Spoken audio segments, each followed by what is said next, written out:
sambil membimbing, bukan. Ada sambungan di dalam pengajaran, mempraktikkan dengan tepat dan benar apa yang pernah diajarkan oleh gurunya. Bahkan terkadang seorang santri sangat berhati-hati sampai kalimat per kalimat yang diajarkan oleh gurunya ketika akan disampaikan oleh orang lain, dia tidak memilih kalimat yang lain kecuali kalimat yang pernah disampaikan oleh guru kepada dirinya. Saudara, saat ini adalah kita hidup di tengah-tengah cobaan yang luar biasa. Bukan sekedar cobaan intelektualitas saja, tapi cobaan akidah luar biasa. Kapan? Ketika kita merasa bahwa kita punya akidah, bahwa kita punya keyakinan yang benar, di sanalah kita akan terasa betapa cobaan itu sangat besar. Beda dengan ketika tidak merasa punya kepentingan apapun dengan akidah. Apapun yang mereka bicarakan, kita tidak pernah peduli dengan mereka, karena kita anggap mereka tidak pernah mengancam akidah kita. Jangan-jangan sama dengan orang teriak maling, di luar maling, maling.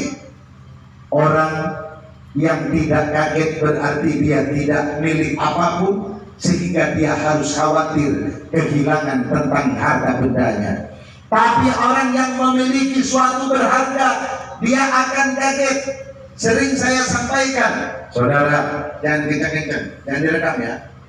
Saya bilang, saya diskusi di masjid, saudara, kalau saudara cari orang murtad di gereja nggak bakal pernah nemu, sulit. Tapi kalau cari di musola dan di masjid banyak. Oh, ini ekstrim ngomongnya. Loh, saya bilang memang di gereja ada orang murtad, yang ada orang kafir. Orang murtad itu pernah masuk. Kalau nggak pernah masuk, nggak bisa keluar. Yang harus kita jaga, jangan-jangan kita sudah keluar jauh, tapi karena tidak tahu batasan pintunya, kita masih merasa terasa di dalamnya. Bahwa agama sudah ada batasan yang membuat diri kita keluar dari agama. Pertama, karena ucapan. Ada ucapan-ucapan yang menyangkut dengan akidah, tidak terasa dan tidak sengaja terkadang sering kita ucapkan, tetapi sudah mengeluarkan dari agama dan kita tenang-tenang saja. Ini ada gempa, ini gunung Semeru meletus, ada satu rumah, satu-satunya rumah tersebut tidak kena apapun, bersih, orangnya selamat. Kalau bukan ada campur tangan Tuhan, ini gak mungkin. Mereka sangka orang mengatakan ada campur tangan Tuhan itu biasa. Mereka sangka dengan omongan campur tangan Tuhan itu selamat. Dia tidak pernah merasa hatinya bahwa ini adalah ungkapan yang mengeluarkan dia dari agamanya. Kenapa tidak terasa? Karena memang tidak tahu batasnya, sehingga melewati batas sekalipun dia tidak pernah merasa dirinya salah dan keluar dari agamanya. Ini sekedar ucapan. Bagaimana dengan i'tiqad yang melintas di dalam hati kita setiap saat? Kalau kita tidak menjaga dengan ilmu, maka perhatikan, dalam satu riwayat dinyatakan potongannya yusbihur rajulu mu'minan wa yumsi kafiran illa man ajarahu Allahu bil ilmi. Orang setiap saat potongan pagi-pagi seperti orang mukmin persis, pakaiannya mukmin, semua yang dia lakukan seperti menggambarkan orang mukmin. Tapi maksud riwayat ini sore-sore sudah kafir, bukan. Potongannya mukmin, potongannya muslim, tapi hatinya kafir kepada Allah Subhanahu wa taala.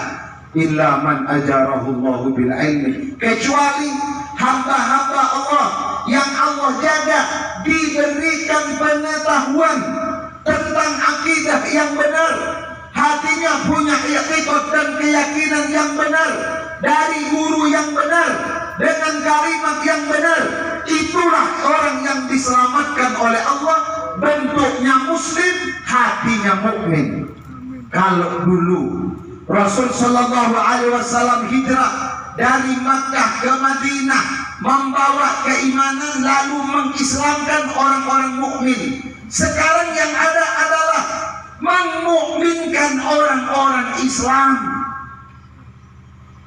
Kalau dulu dari Mekah ke Madinah mereka sudah bawa keimanan yang benar, kemudian membangun peradaban Islamiyah, membangun peradaban dengan baik, mengislamkan orang mukmin. Sekarang harus memukminkan orang Islam. Saudara, dikatakan yahmilu hadzal ilma min kulli khalafin uduluhu yanfuna anhu tahrif al-ghalin wa intihal al-mubtilina wa ta'wil al-jahilin. Rawahu Ibnu Adi wa Abu Nasr Az-Zajzi wa Abu Nu'aim wa Imam Al-Baihaqi wa Ibnu Asakir wa sahihun inda Imam Ahmad. Riwayat ini Rasul Shallallahu Alaihi Wasallam menyampaikan kepada kita melalui para sahabat dan tabi'in dan para ulama, sampailah kepada kita bahwa yang akan membawa ilmu agama yakni akidah Ahlussunnah wal Jamaah kalau sekarang, yang akan membawa ilmu ini dari generasi sahabat kepada tabi'in, dari tabi'in kepada tabi'in, pada para ulama-ulama.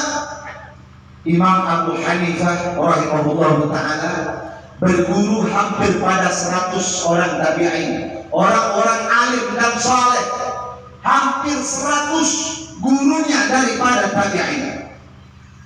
Kemudian orang-orang yang membawa ilmu agama adalah orang-orang adil, tahu apa yang harus dibicarakan, tahu di mana tempat dia berbicara, dan kepada siapa dia mengajarkan mereka tahu.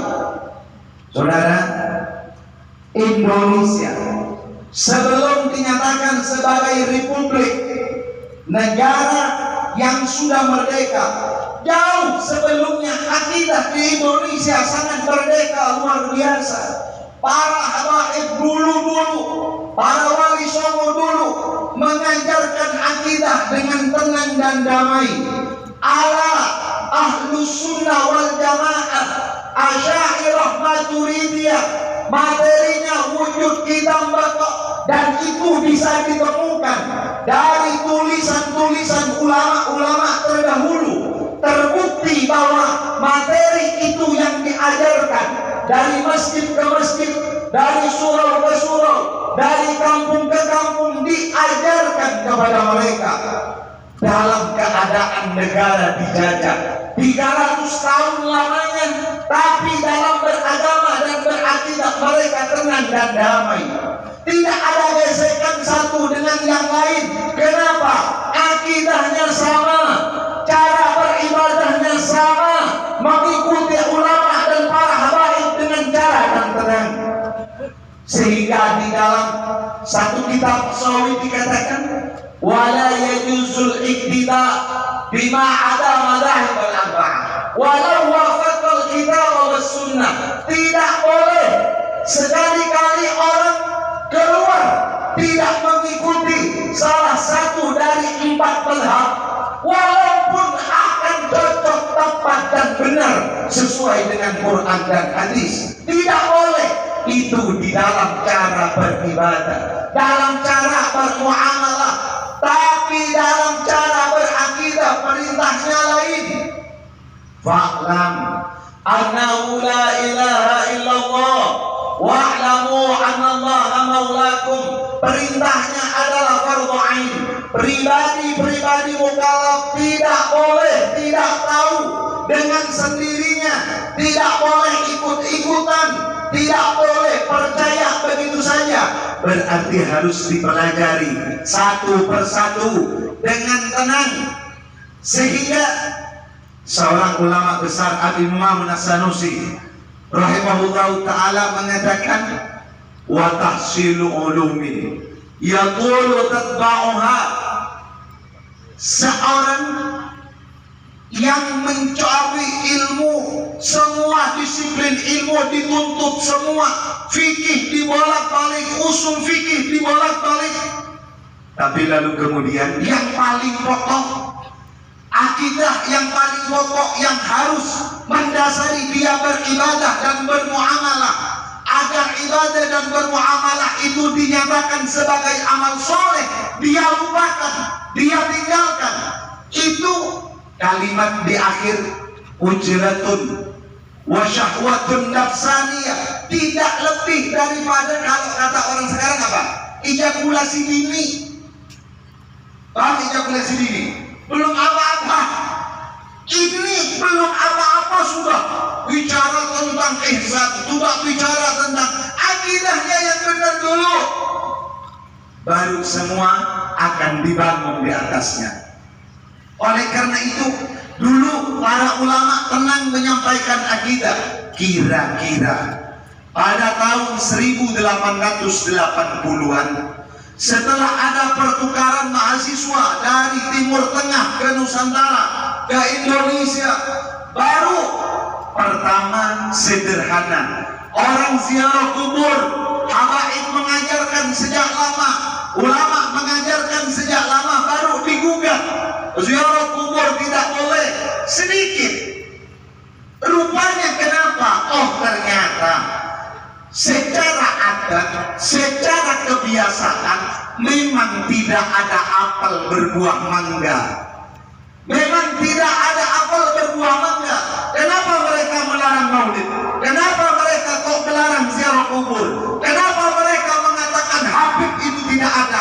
Karena mereka ternyata tidak berakidah Ahlus Sunnah wal Jamaah.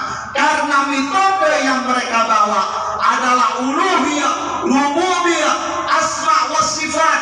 Pada konferensi internasional para ulama Ahlus Sunnah wal Jamaah 2016 yang lalu di Chechnya dikatakan bahwa metode itu, bahwa Mujassimah, Salafi dan selainnya itu bukan termasuk Ahlus Sunnah wal Jamaah. Itu disepakati oleh ulama santero dunia, ulama Ahlus Sunnah. Sayangnya ketika berbicara Ahlus Sunnah adalah Asy'ariyah. Yang paling sayang tidak pernah diajarkan Asy'ariyah itu pahamnya bagaimana.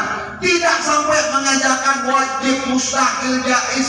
Bahkan sekarang banyak yang mengaku Asy'ariyah, yang mengaku Maturidiyah, yang mengaku Ahli Sufi, yang mengaku semuanya, tapi tidak pernah mengajarkan wujud kitab baqa, wajib, mustahil, jaiz. Bahkan mereka mengatakan ini tidak butuh sebagai dasar belajar agama untuk berakidah Ahlus Sunnah wal Jamaah. Tidak butuh dan tidak diajarkan, tidak pernah dibimbing dari sejak dini.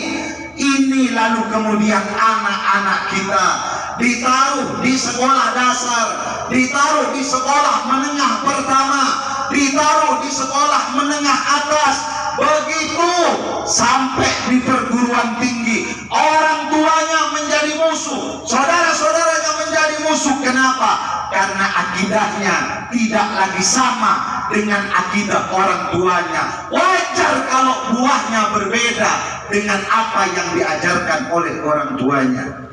Sehingga di Indonesia juga pada saat itu digugat. Baru setelah digugat, para ulama-ulama Kiai Haji Hashim Asy'ari di antaranya berkeliling se-Indonesia, termasuk datang ke Pekalongan, karena memang Pekalongan ini selain kota santri, dikenal dengan kota santri, adalah kotanya para habaib-habaib, para habaib yang soleh-soleh. Beliau datang ke Pekalongan untuk memberikan nasihat dengan keadaan yang seperti itu. Lalu kemudian berkumpullah para ulama-ulama menjadi yang namanya Jam'iyatul Ulama, yang pada suatu saat akhirnya menjadi sebuah nama Nahdlatul Ulama, kebangkitan para ulama untuk melawan penjajahan, untuk mempertahankan akidah. Jadi di dalam qaulun asasi yang ditulis oleh Kiai Haji Hasyim Asy'ari adalah harus berakidah Ahlussunnah wal Jamaah, Asy'ariyah, Maturidiyah, harus mengikuti salah satu madhab yang empat, harus mengikuti Imam Al-Ghazali dan Imam Junaid Al-Baghdadi. Ini jelas. Jadi kalau saudara ngaku NU kemudian tidak santun sama habaib, tanyakan NU yang mana yang diikuti. Kalau saudara mengaku NU lalu kemudian antipati terhadap wujud kitab pokok, wajib, mustahil, jaiz, NU yang mana yang diikuti sampai saat ini? Akidah yang mana yang dipertahankan?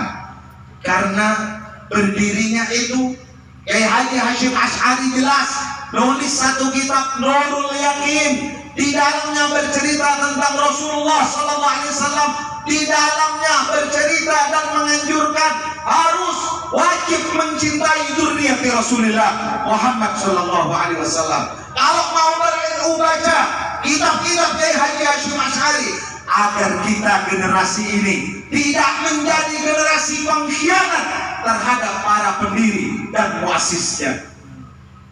Harus terjadi.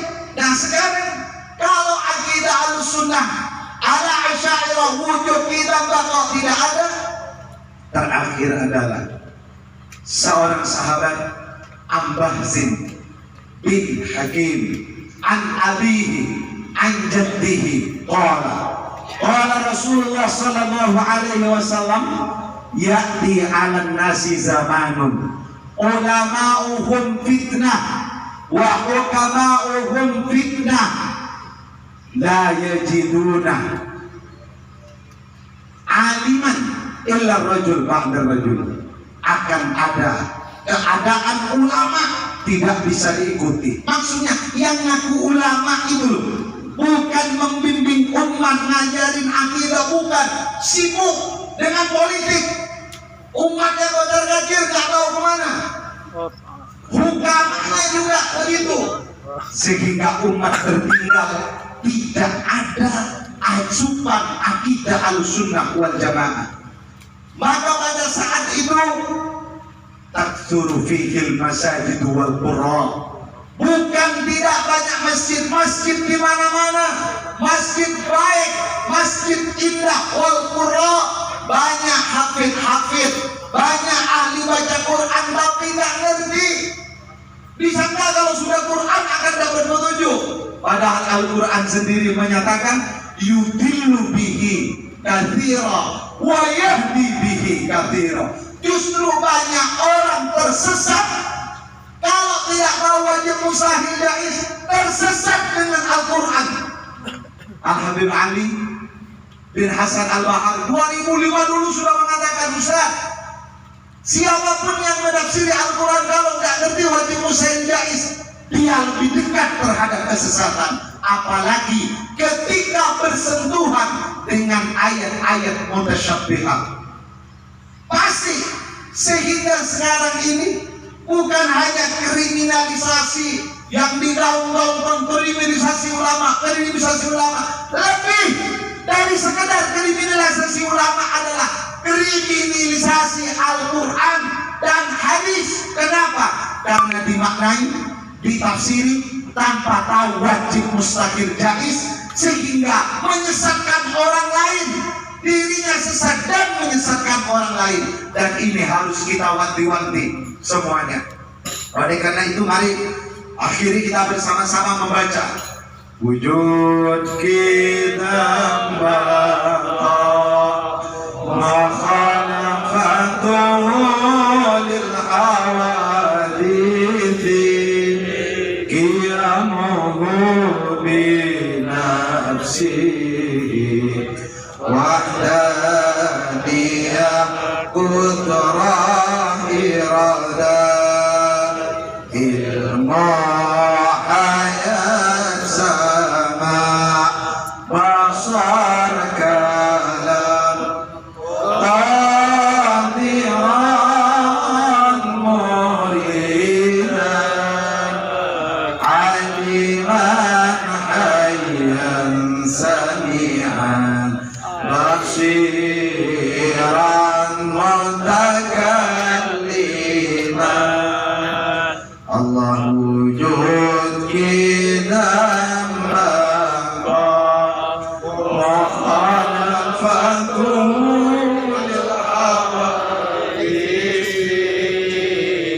يمر بنفسه وحدانية قدرة إرادة علم حياة سماع بصر كلام قادرا مريدا علما حيا سميعا بصيرا متكلما.